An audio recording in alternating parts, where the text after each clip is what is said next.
नमस्कार, स्वागत है आपका अपना उत्तराखंड में। मैं हूं आपके साथ माविया खान। बुलेटिन की शुरुआत करेंगे इस वक्त की अहम खबर के साथ। प्रधानमंत्री नरेंद्र मोदी आज सभी राज्यों के मुख्यमंत्रियों के साथ बैठक करेंगे। टीकाकरण पर आज सभी राज्यों के मुख्यमंत्रियों के साथ चर्चा की जाएगी। मुख्यमंत्री त्रिवेंद्र सिंह रावत भी बैठक में शामिल होंगे। बैठक में टीकाकरण की तैयारियों के साथ ही समस्याओं पर भी चर्चा की जाएगी। तो तैयारियों पर तो बातचीत होगी ही, इसके अलावा क्या कुछ समस्याएं आ रही हैं उन पर भी बातचीत करते हुए दिखाई देंगे सभी राज्यों के मुख्यमंत्री, और उत्तराखंड के मुख्यमंत्री त्रिवेंद्र सिंह रावत भी इस बातचीत में शामिल होंगे। तो अहम खबर आपको दे रहे हैं, आज मुख्यमंत्रियों के साथ मंथन करेंगे प्रधानमंत्री नरेंद्र मोदी कोरोना वैक्सीन को लेकर, और उसी के मद्देनजर उत्तराखंड के मुख्यमंत्री को भी न्योता दिया गया है इस बैठक में शामिल होने का। त्रिवेंद्र सिंह रावत भी इस बैठक में नजर आएंगे और क्या कुछ समस्याएं उत्तराखंड में कोरोना की वैक्सीन को लेकर पेश आ रही हैं उस पर बातचीत करेंगे प्रधानमंत्री मोदी के साथ। ज्यादा जानकारी लेंगे हमारे ब्यूरो चीफ किशोर रावत से। किशोर रावत, क्या जानकारी मिल रही है? आज मुख्यमंत्री त्रिवेंद्र सिंह रावत भी प्रधानमंत्री नरेंद्र मोदी के साथ चर्चा में शामिल होंगे, क्या कुछ जानकारी? देखिए, 16 जनवरी से देश भर में वैक्सीनेशन का काम शुरू होना है, कोविड की वैक्सीनेशन को। तो ऐसे में किस तरीके से तैयारियां और किस तरीके से हर राज्य की क्या क्या उसने तैयारियां की है, क्योंकि अब राज्यों के हाथ में है कि वो किस तरीके से वैक्सीनेशन का काम शुरू करती है। अब इसको लेकर प्रधानमंत्री नरेंद्र मोदी आज वो सभी मुख्यमंत्रियों के साथ बैठक कर रहे हैं और जानेंगे कि हर राज्य की क्या क्या तैयारियां हैं, किस तरीके से उसने सारे काम किए हुए हैं। और 12 तारीख को उत्तराखंड में ड्राई रन है इसको लेकर, तो उसकी भी समीक्षा रिपोर्ट पेश की जाएगी कि किस तरीके से इससे पहले ड्राई रन किया गया था और अब दूसरी जो 12 तारीख को किस तरीके से ड्राई रन होगा, यानी कल। 16 तारीख को वैक्सीनेशन पूरे देश भर में सभी मेडिकल स्टाफ और उन जो कोरोना वॉरियर्स है, जो पहले फ्रंट लाइन पे काम कर रहे हैं, उनके बारे में उनको लगाया जाएगा। तो हर राज्य की रिपोर्ट रखी जाएगी। तो उत्तराखंड के मुख्यमंत्री भी अपने राज्य की यानी उत्तराखंड की तमाम वो सारी रिपोर्ट रखेंगे, तमाम वो सारी पहलू रखेंगे कि अगर क्या परेशानी आ रही है और किस तरीके से उन्होंने हल किया। जी बिल्कुल किशोर रावत, देखना होगा कि क्या कुछ रिपोर्ट जो है वो रखी जाएगी मुख्यमंत्री की ओर से। किशोर रावत, आप हमारे साथ बने रहिए, मैं लौटूंगी आपके पास।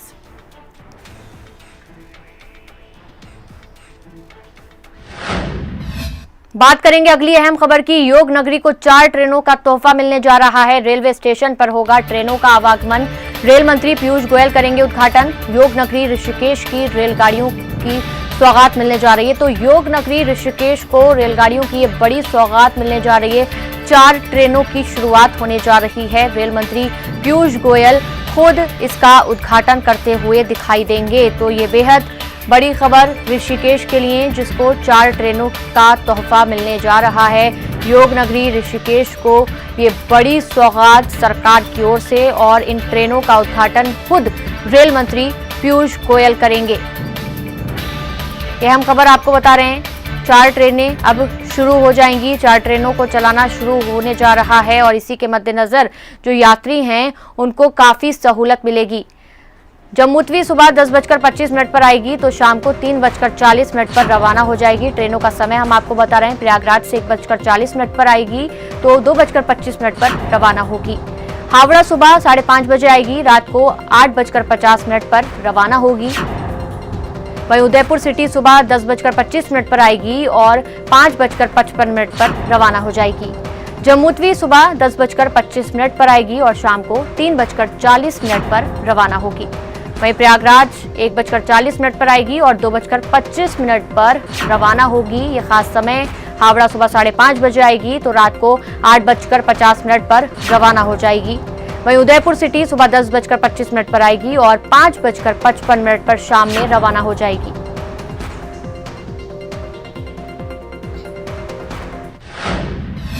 देहरादून से आपको अहम खबर बता रहे हैं, जहां DG health doctor Amita Upreti आज प्रेस कॉन्फ्रेंस करेंगी। दोपहर 1 बजे स्वास्थ्य महानिदेशालय में प्रेस कॉन्फ्रेंस करेंगी। प्रेस कॉन्फ्रेंस में डीजी हेल्थ कोविड-19 वैक्सीनेशन को लेकर जानकारी देंगी। वैक्सीनेशन की कार्य योजना को लेकर विस्तार से जानकारी देंगी डीजी हेल्थ। प्रदेश में 12 जनवरी यानी कल होगा दूसरी बार ड्राई रन। 16 जनवरी को 3000 हेल्थ वर्कर्स को कोरोना की वैक्सीन दी जाएगी। तो उत्तराखंड ने भी तैयारियां लगभग पूरी कर ली हैं कोरोना की वैक्सीन को लेकर। अब उसी के मद्देनजर आज ये खास प्रेस कॉन्फ्रेंस की जाएगी, जिसमें जानकारी दी जाएगी कि क्या कुछ रणनीति बनाई गई है कोरोना की वैक्सीन को लेकर, किस तरीके से ये दी जाएगी। ज्यादा जानकारी लेंगे हमारे सहयोगी चंद्रमोहन से। चंद्रमोहन, आज जो DG health doctor Amita Upreti की ओर से प्रेस कॉन्फ्रेंस होने जा रही है, क्या कुछ खास जानकारी देती हुई दिखाई दे सकती हैं?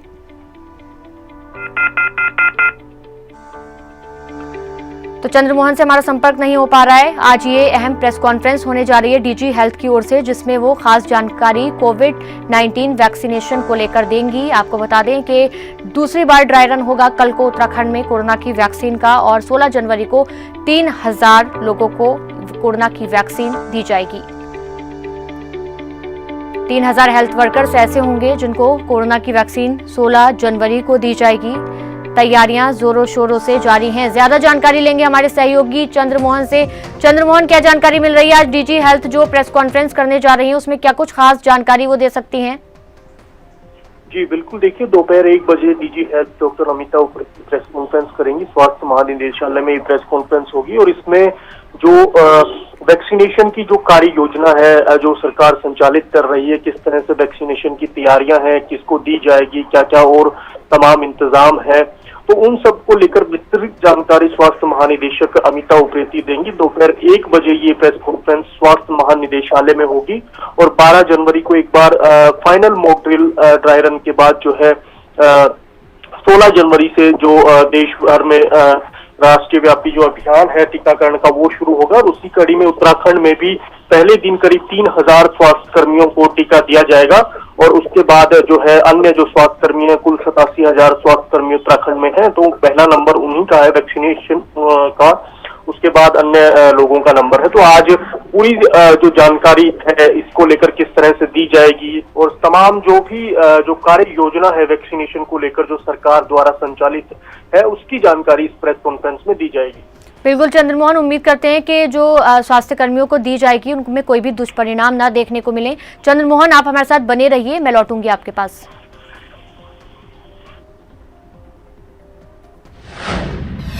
रुख करेंगे अगली अहम खबर का। 15 जनवरी को होगी त्रिवेंद्र सरकार की कैबिनेट बैठक। सचिवालय में सीएम त्रिवेंद्र सिंह रावत की अध्यक्षता में बैठक होगी। बैठक में कई अहम प्रस्तावों पर मुहर लग सकती है। तो यह अहम बैठक होने जा रही है कैबिनेट की उत्तराखंड में और मुख्यमंत्री त्रिवेंद्र सिंह रावत की अध्यक्षता में ही ये बैठक बुलाई गई है। कई प्रस्ताव ऐसे हैं जिस पर इस बैठक में मुहर लग सकती है।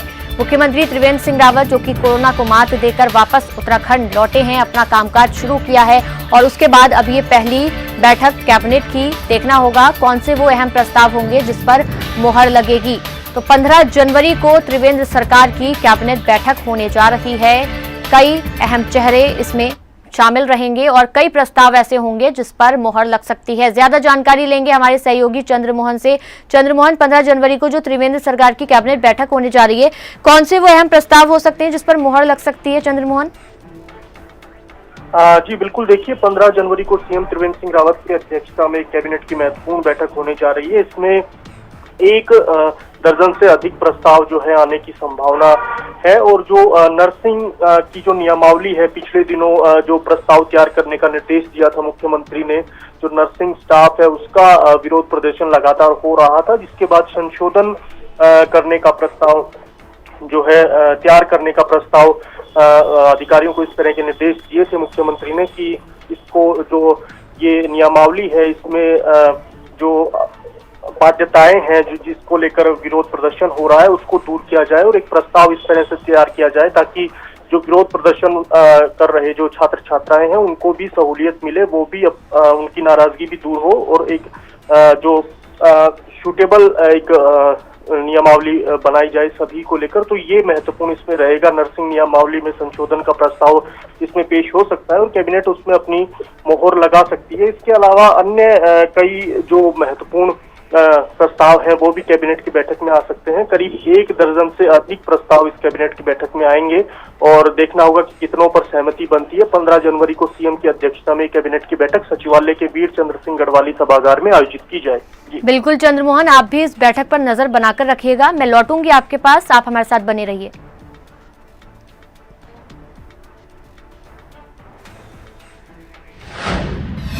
देहरादून से आपको अहम खबर बता रहे हैं, जहां राज्य में आज यूथ कांग्रेस करेगी अभियान की शुरुआत। एक मुट्ठी मिट्टी शहीदों के नाम अभियान शुरू किया जाएगा। इसको नाम दिया है एक मुट्ठी मिट्टी शहीदों के नाम। अभियान के जरिए शहीद किसानों को भावभीनी श्रद्धांजलि दी जाएगी। कांग्रेस की ओर से यूथ कांग्रेस इसका आयोजन करने जा रहा है। इस मिट्टी से दिल्ली में भारत का नक्शा तैयार किया जाएगा। तो ये खास अभियान शुरू किया गया है कांग्रेस की ओर से, खासतौर से यूथ कांग्रेस की ओर से, और किसानों को लेकर इस अभियान की शुरुआत की गई है। ज्यादा जानकारी लेंगे हमारे सहयोगी चंद्रमोहन से। चंद्रमोहन, जो ये अभियान यूथ कांग्रेस चला रहा है, क्या इसका मकसद है, क्या वजह इसके पीछे की? बिल्कुल, देखिए, यूथ कांग्रेस एक ये अभियान शुरू करने जा रही है जिसका नाम है एक मुट्ठी मिट्टी शहीदों के नाम।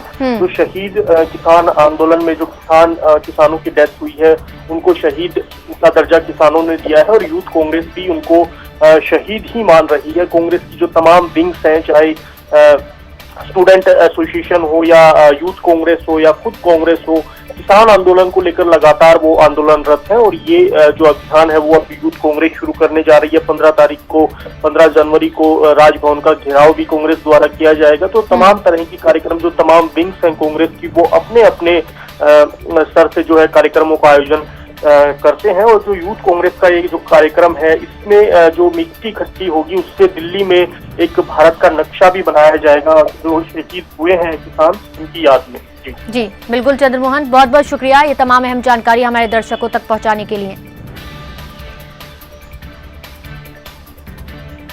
उत्तराखंड कांग्रेस बीजेपी सरकार का 4 साल का कार्यकाल पूरा होने पर चार्जशीट तैयार कर जनता के बीच जाएगी। पूर्व कैबिनेट मंत्री नवप्रभात की अध्यक्षता में 4 सीट कमेटी बनाई गई है और सरकार के 4 साल पूरे होने के बाद मार्च में इसे जारी किया जाएगा। चुनावी रणनीति के तहत कांग्रेस का मेरा बूथ मेरा गौरव अभियान भी जल्द शुरू होने जा रहा है। 2022 के विधानसभा चुनाव से पहले अब कांग्रेस ने पूरी तरह से कमर कस ली है। देखिए रिपोर्ट।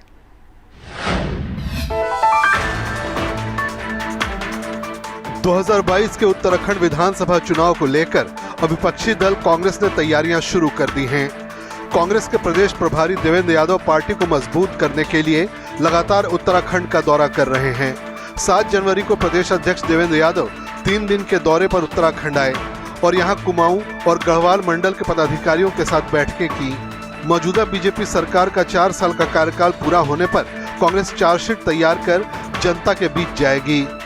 पूर्व कैबिनेट मंत्री नवप्रभात की अध्यक्षता में चार्जशीट कमेटी बनाई गई है और सरकार के 4 साल पूरे होने के बाद मार्च में इसे जारी किया जाएगा। चुनावी रणनीति के तहत कांग्रेस का मेरा बूथ मेरा गौरव अभियान भी जल्द शुरू होने जा रहा है। शनिवार को कांग्रेस के प्रदेश मुख्यालय राजीव भवन में प्रदेश प्रभारी देवेंद्र यादव, प्रदेश अध्यक्ष प्रीतम सिंह और नेता प्रतिपक्ष इंदिरा हृदयेश ने संयुक्त प्रेस कॉन्फ्रेंस करके ये ऐलान किया। 4 साल जल्द ही होने जा रहे हैं, तो हमने प्रदेश स्तर पर एक चार्जशीट कमेटी भी हमने नियुक्त की है और जितनी भी नाकामियां इस सरकार की रही हैं उनको कलमबद्ध करके 4 साल जिस दिन पूरे होंगे हम वो आप सभी के सामने पेश भी करेंगे और उस चार्जशीट को लेकर हमारे जितने भी बूथ के कार्यकर्ता हैं, डिस्ट्रिक्ट के कार्यकर्ता हैं, ब्लॉक के कार्यकर्ता हैं, प्रदेश के कार्यकर्ता हैं, वो घर घर तक उन नाकामियों को लेकर लोगों को जागरूक करने का काम करेंगे। कांग्रेस के प्रदेश मुख्यालय राजीव भवन में हुई संयुक्त प्रेस कॉन्फ्रेंस में कांग्रेस के तीनों शीर्ष नेताओं ने बीजेपी सरकार को विकास के हर मोर्चे पर नाकाम और भ्रष्ट ठहराया। कांग्रेस नेताओं ने कहा कि खुद सत्ता पक्ष के विधायक सरकार पर भ्रष्टाचार के आरोप लगाने लगे हैं। यहां तक कि हाईकोर्ट ने सीएम के खिलाफ सीबीआई जांच के आदेश भी दिए थे। बेहतर होता अगर सीएम इस्तीफा देकर राजनीतिक शुचिता का उदाहरण पेश करते, मगर ऐसा नहीं किया गया। 2017 के विधानसभा चुनाव के दौरान बेरोजगार और किसानों से किए गए वादे भी झूठे साबित हुए।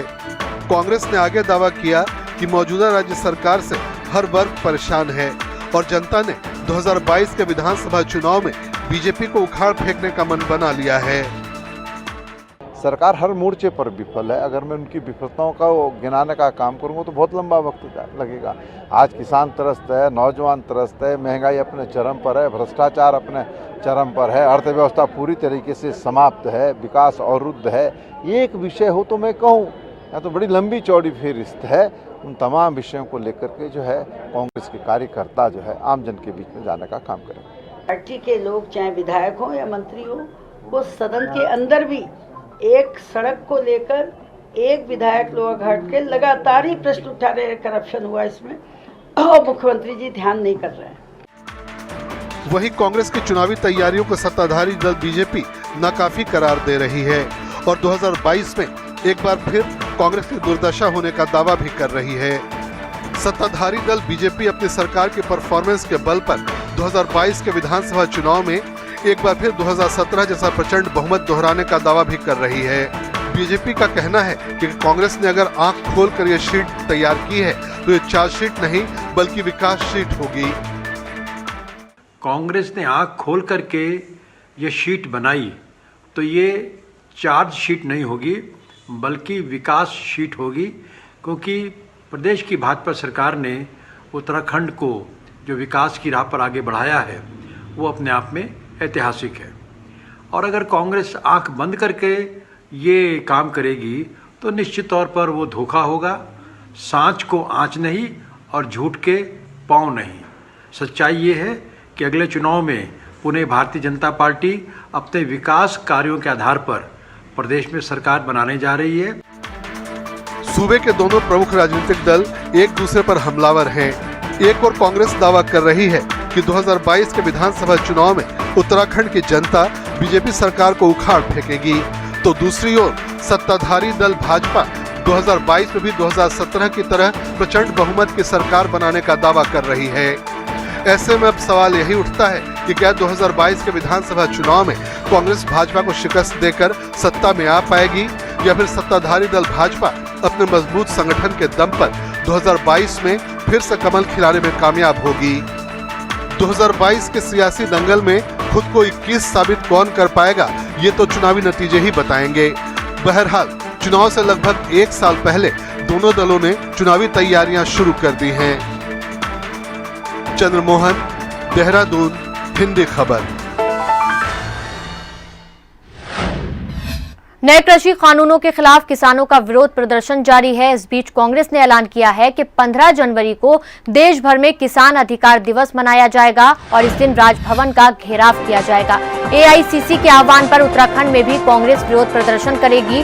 कांग्रेस के प्रदेश उपाध्यक्ष सूर्यकांत धस्माना ने बताया कि कांग्रेस किसान आंदोलन का समर्थन करती है। नए कृषि कानून किसान विरोधी हैं। इस प्रदर्शन के माध्यम से केंद्र सरकार से नए कृषि कानूनों को वापस लेने की मांग की जाएगी। कांग्रेस प्रदेश अध्यक्ष प्रीतम सिंह के नेतृत्व में राजभवन देहरादून का घेराव किया जाएगा। इस घेराव में बड़ी तादाद में कांग्रेस कार्यकर्ता और पदाधिकारी मौजूद रहेंगे। हम लोग किसानों के मामले में राज्य भर में और देश भर में जो आंदोलन चल रहा है किसानों का, उसका कांग्रेस पूरी तरह से समर्थन कर रही है। राष्ट्रीय अध्यक्ष श्रीमती सोनिया गांधी जी ने इस मामले में पार्टी को आह्वान किया है कि आगामी 15 तारीख को हम लोग पूरे देश भर की राजधानियों में किसानों के सवाल पर पार्टी प्रदर्शन करेगी। खबर पिथौरागढ़ से, जहां जिले के सीडीओ डॉक्टर सौरभ गहरवार की पूरे प्रदेश में एक साफ स्वच्छ छवि तेज तर्रार अधिकारियों में पहचान है। डॉक्टर सौरभ गहरवार जिले के विकास कार्यों को बखूबी से करने के साथ गंगोलीहाट क्षेत्र में पिछले 2 सालों से सीएचसी गंगोलीहाट में एक डॉक्टर की भूमिका निभा रहे हैं। आपको बता दें कि गंगोलीहाट में अल्ट्रासाउंड मशीन होने के बाद यहां पर अल्ट्रासाउंड करने के लिए डॉक्टर नहीं थे। डॉक्टर सौरभ गहरवार ने 2 साल पहले गंगोलीहाट तहसील में संयुक्त मजिस्ट्रेट में रहने के दौरान सरकार ने उन्हें वहां पर अल्ट्रासाउंड करने की अनुमति दी। उस दौरान हर रविवार को सीएचसी गंगोलीहाट में अल्ट्रासाउंड करते थे। 7 महीने पहले पिथौरागढ़ सीडीओ के पद पर पदोन्नति होने के बाद भी उन्होंने गंगोलीहाट के लोगों की सेवा करना नहीं छोड़ा। पिछले 2 साल के अंदर 3000 से ज्यादा अल्ट्रासाउंड करने के साथ स्वास्थ्य के प्रति लोगों को समय समय पर जागरूक करते हैं। इनके कार्यों की हर कोई सराहना करता है।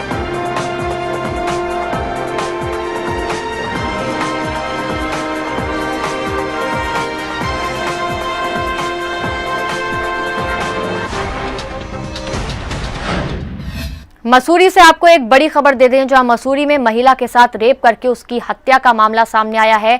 आरोपी को पुलिस ने पंजाब से गिरफ्तार कर लिया है। आरोपी पर 5,000 का इनाम भी पुलिस ने घोषित किया था। पुलिस और एसओजी की संयुक्त टीम द्वारा आरोपी को गिरफ्तार किया गया है पंजाब से। आपको बता दें कि 20 जुलाई 2017 को मसूरी गज्जी बैंड के पास जंगलों में एक विवाहित महिला का शव पेड़ से लटका हुआ मिला था। पुलिस की जांच में सामने आया था कि महिला के साथ 8 लोगों ने सामूहिक दुष्कर्म करके उसकी हत्या कर दी, जिसमें से पुलिस ने 4 लोगों को गिरफ्तार कर लिया था और 4 लोग फरार थे, जिसमें से पुलिस ने एक आरोपी को पंजाब से गिरफ्तार किया है और 3 अन्य की भी अभी भी तलाश जारी है।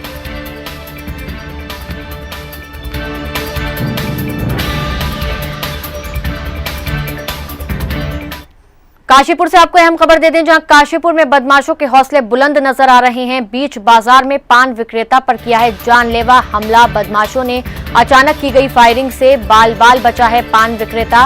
फायरिंग के बाद दहशत में है बाजार के व्यापारी। सूचना मिलने पर पुलिस बदमाश की तलाश में जुटी हुई है। तो काशीपुर में फिलहाल बदमाशों के हौसले काफी बुलंद नजर आ रहे हैं। इस तरह से खुलेआम एक पान विक्रेता पर फायरिंग की गई है। बाल बाल उसकी जान बची है इस फायरिंग से और दहशत में है सभी बाजार के व्यापारी। पुलिस लगातार इस आरोपी को गिरफ्तार करने की कोशिशों में लगी हुई है।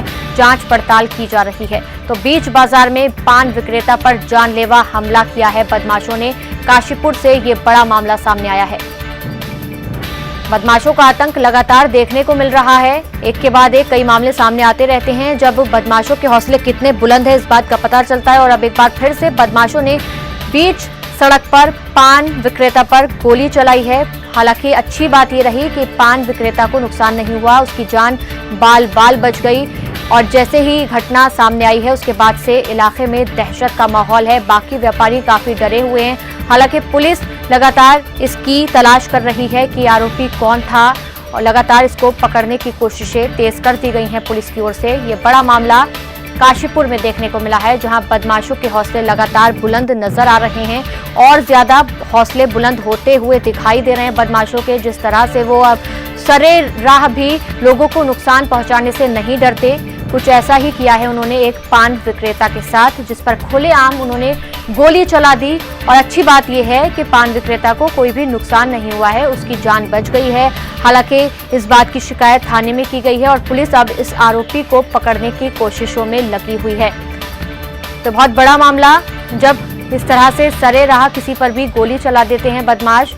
हालांकि ऐसा भी हो सकता था किसी दूसरे को भी गोली लग सकती थी और पान विक्रेता को भी गोली लग सकती थी, उसकी भी जान जा सकती थी। तो किस तरह से हौसले बुलंद है बदमाशों के, ये बड़े सवाल खड़े करता है। किस तरह अपराध का स्तर बढ़ता जा रहा है, जुर्म का स्तर बढ़ता जा रहा है, इसको कहीं ना कहीं रोकने की बहुत जरूरत है। ज्यादा जानकारी लेंगे हमारे सहयोगी अजहर से। अजहर, बताया जा रहा है कि बदमाशों ने खुले बाजार में एक पान विक्रेता पर गोली चलाई है। क्या कुछ जानकारी मिल रही है? क्या कोई आपसी रंजिश का मामला है? जी बिल्कुल, अभी स्पष्ट नहीं हुआ आपसी रंजिश है या कोई कुछ है, लेकिन पान विक्रेता ने पुलिस को नवाब नाप के बदमाश की तहरीर देकर उस पर कानूनी कार्रवाई की मांग की। तो वहीं आपको बता दें कि देर रात्रि लगभग 10 बजे की घटना है, जब पान की दुकान पर एक नवाब नाम का बदमाश पहुंचा, जिसके बाद उनने पान विक्रेता से जिसका विरोध करने पर पान विक्रेता के ऊपर 2 फायर ठोके और मौके से फरार हो गया। वही फायरिंग के बाद बाजार में दहशत का माहौल है। तो सभी व्यापारियों में एक डर देखने को मिल रहा है कि उधम सिंह नगर में काफी लंबे समय के बाद इस तरीके की एक घटना सामने आई है। जी ठीक है अजहर, बहुत बहुत शुक्रिया ये तमाम अहम जानकारी हमें देने के लिए। और इसी के साथ इस बुलेटिन में फिलहाल इतना ही, लेकिन हिंदी खबर पर खबरों का सिलसिला लगातार जारी है। आप बने रहिए हिंदी खबर के साथ। नमस्कार।